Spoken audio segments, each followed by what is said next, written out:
নমস্কাৰ আজি সুবনশিৰি নদীখনৰ ওপৰত নিৰ্মাণ হৈ থকা পকী দলংখনৰ বিষয়ে জনাবলৈ চেষ্টা কৰিম।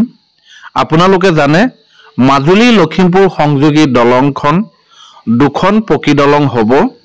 এখন দলং নিৰ্মাণ হৈ আছে মাজুলী জিলা আৰু লখিমপুৰ জিলাৰ সীমা হিচাপে বহন কৰি থকা লোহিত নদীখনৰ ওপৰত আৰু আনখন দলং নিৰ্মাণ হৈছে লখিমপুৰ জিলাত অৱস্থিত সুবনশিৰি নদীখনৰ ওপৰত।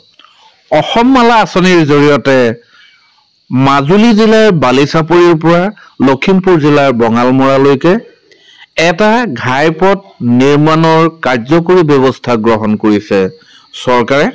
এই ঘাইপথটো নিৰ্মাণৰ দায়িত্ব লাভ কৰিছে হাৰিয়ানাৰ SP চিংলা কনষ্ট্ৰাকশ্যন প্ৰাইভেট লিমিটেডে। এই ঘাইপথটোৰ মুঠ দূৰত্ব হ'ব 19.457 কিলোমিটাৰ। ইয়াৰ ভিতৰত লোহিত নদীখনৰ ওপৰত নিৰ্মাণ হোৱা পকী দলংখনৰ দূৰত্ব হ'ব 702 মিটাৰ আৰু সুবনশিৰি নদীখনৰ ওপৰত নিৰ্মাণ হ'ব লগা পকী দলংখনৰ দূৰত্ব হ'ব 2.830 কিলোমিটাৰ।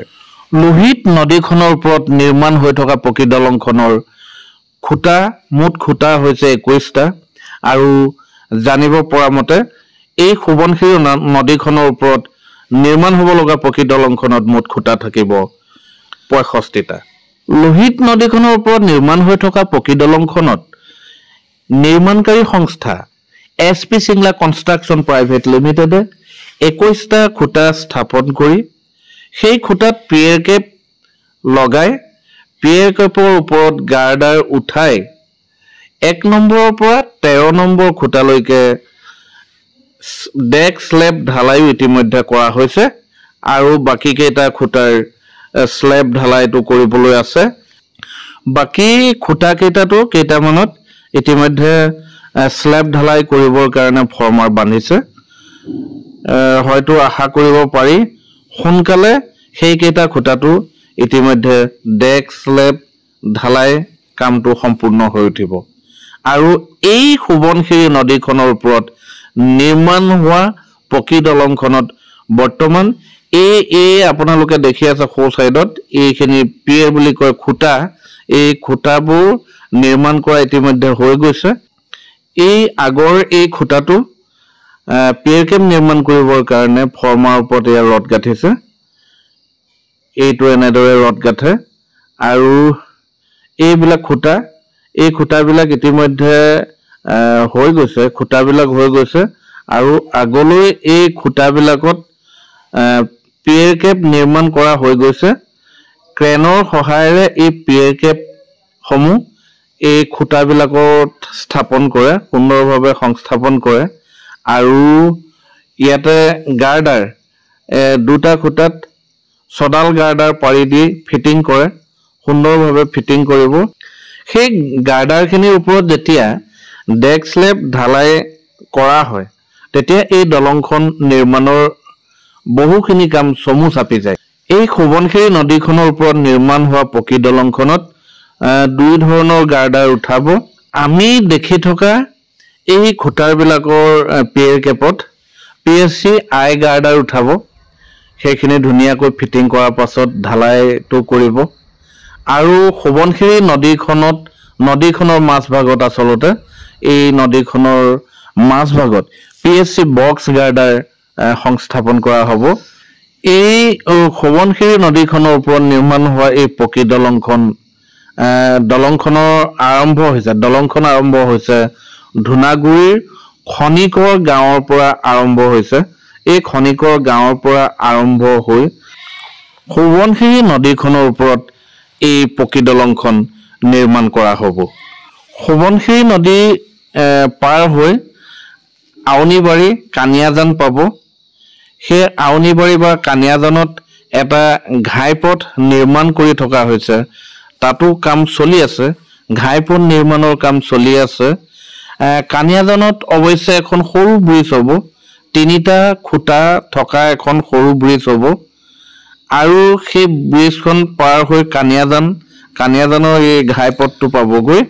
আপোনালোকে এই ভিডিঅ'টোত দেখিছে এইখিনিয়ে হৈছে PSC বক্স গাৰ্ডাৰ এইখিনি PSC বক্স গাৰ্ডাৰ আৰু ইয়াতে PSC আই গাৰ্ডাৰ নিৰ্মাণ কৰি থকা হৈছে এইখিনি পিয়েৰ কেপৰ ওপৰত সংস্থাপন কৰি দলংখন হৈ উঠিবগৈ আৰু এয়া ধুনাগুৰিৰ এয়া খনিকৰ গাঁও এই খনিকৰ গাঁৱৰ পৰাই এই সোৱণশিৰি নদীখনৰ ওপৰত নিৰ্মাণ হ'ব লগা যিখন পকী দলং এই পকী দলংখন আৰম্ভ হৈছে এয়া খনিকৰ গাঁৱৰ পৰা পাবগৈ ধুনাগুৰি গাঁও আৰু ধুনাগুৰি গাঁৱৰ পৰাই সোৱণশিৰি নদীখন আৰম্ভ হ'ব আৰু এই সোৱণশিৰি নদীখনো বৰ্তমান তিনিটা খুঁটা হৈ আছে তিনিটা খুঁটি হৈ আছে নদীয়ে যেহেতু সময়ে সময়ে গতি সলাই থাকে এতিয়া এই সোৱণশিৰি নদীখন তিনিটা খুঁটি হৈ আছে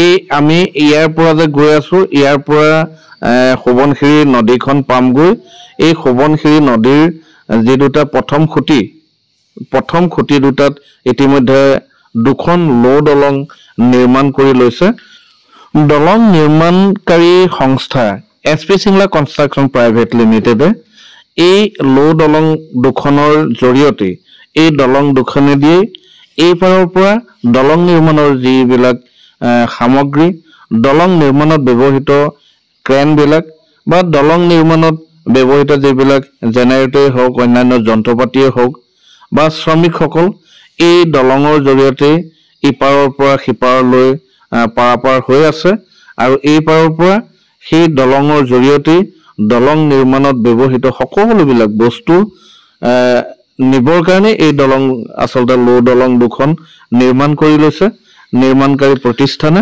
এই লো দলং নিৰ্মাণ কৰে বস্তু সিপাৰলৈ নিবৰ বাবেও আৰু সেই নদীখনত আচলতে নদীখনত যিছোৱা অংশত যিছোৱা স্থানত খুঁটাটো নিৰ্মাণ কৰিব লাগিব সেই খুঁটা নিৰ্মাণ কৰা ঠাইখনত চেণ্ড পাম্পৰ জৰিয়তে এটা বালিৰ প্লেটফৰ্ম বনাই ল'ব আৰু সেই প্লেটফৰ্মটোতে নিৰ্মাণকাৰী প্ৰতিষ্ঠানে শ্ৰমিক বা যন্ত্ৰৰ সহায়ত ৱেল ফাউণ্ডেশ্যন কৰি এই খুঁটাবিলাক বা পিয়েৰবিলাক নিৰ্মাণ কৰি লয় এই লো দলং নিৰ্মাণ কৰাৰ কাৰণে নিৰ্মাণকাৰী প্ৰতিষ্ঠানে এই প্ৰথম যি দুটা খুঁটি পাৰ হৈ যাব সোৱণশিৰি নদীৰ যি দুটা খুঁটা পাৰ হৈ যাব এই খুঁটি দুটাত দলং নিৰ্মাণৰ খুঁটাখিনি সংস্থাপন কৰিবলৈ সুবিধা হৈছে বা সিপাৰেও আটাইকেইটা খুঁটাই নিৰ্মাণ কৰি হৈ গৈছে ইতিমধ্যে 3 নম্বৰ যিটো খুঁটি এই খুঁটিটোত লো দলং ইতিমধ্যে নিৰ্মাণ কৰি থকা হৈছে লো দলংখন হৈ উঠা নাই সেইকাৰণে সেই খুঁটিটোত জানিব পৰা মতে 6টামান খুঁটা সংস্থাপন কৰিবলৈ বাকী আছে আৰু সেই 3 নম্বৰ খুঁটিটোত ইতিমধ্যে লো দলংখন নিৰ্মাণ কৰি আছে সেই দলংখনো যদি নিৰ্মাণ সম্পূৰ্ণ হয় তেনেহলে অতি সোনকালে সেই নদীখনতো চেণ্ড পাম্পৰ জৰিয়তে প্লেটফৰ্ম নিৰ্মাণ কৰি আৰু সেই প্লেটফৰ্মত বাকি থকা দলঙৰ খুঁটাকেইটাও নিৰ্মাণ কৰিবলৈ সক্ষম হৈ উঠিব এই নিৰ্মাণকাৰী সংস্থাই এই দলংখন নিৰ্মাণ হৈ উঠিলে দুয়োখন জিলাৰ জনসাধাৰণৰ মাজত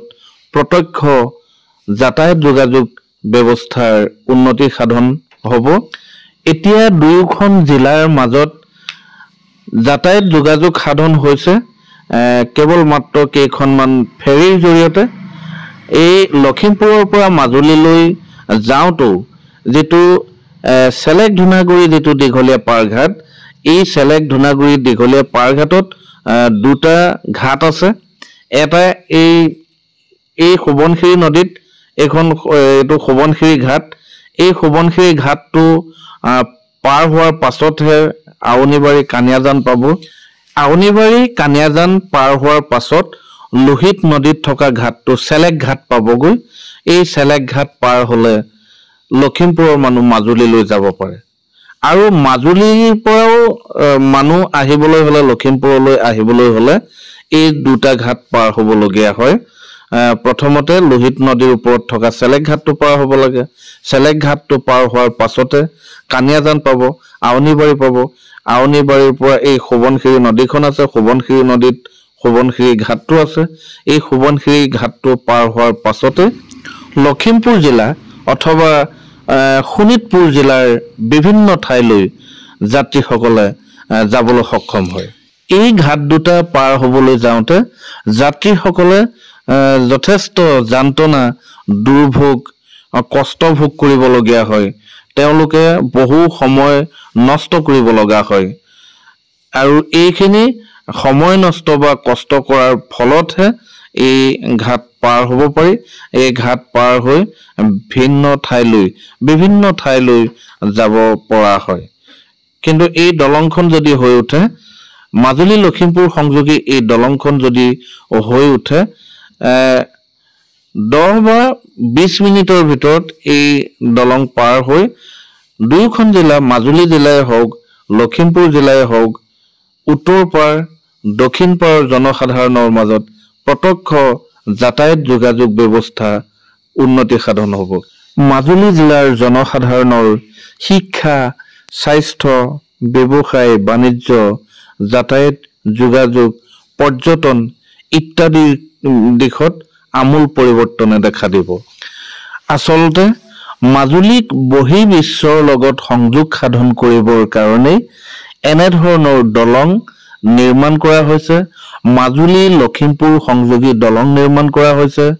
মাজুলী লখিমপুৰ দলং নিৰ্মাণ কৰা হৈছে মাজুলীক উত্তৰ পাৰৰ ৰাইজৰ লগত সংযোগ সাধন কৰিবৰ কাৰণে।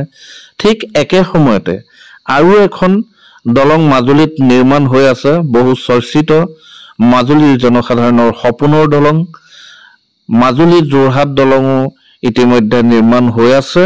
সেই দলংখনৰ কাম বৰ্তমান সময়ছোৱাত সেই দলংখনৰ নিৰ্মাণ কাৰ্য বন্ধ হৈ আছে। যিহেতু এই দলংখনৰ নিৰ্মাণৰ দায়িত্ব লাভ কৰিছিলে ইউপি ষ্টেট ব্ৰিজ কৰ্পোৰেশ্যনে আৰু ইউপি ষ্টেট ব্ৰিজ কৰ্পোৰেশ্যনে উপ ঠিকা দিছিল বদ্ৰী ৰায় এণ্ড কোম্পানী।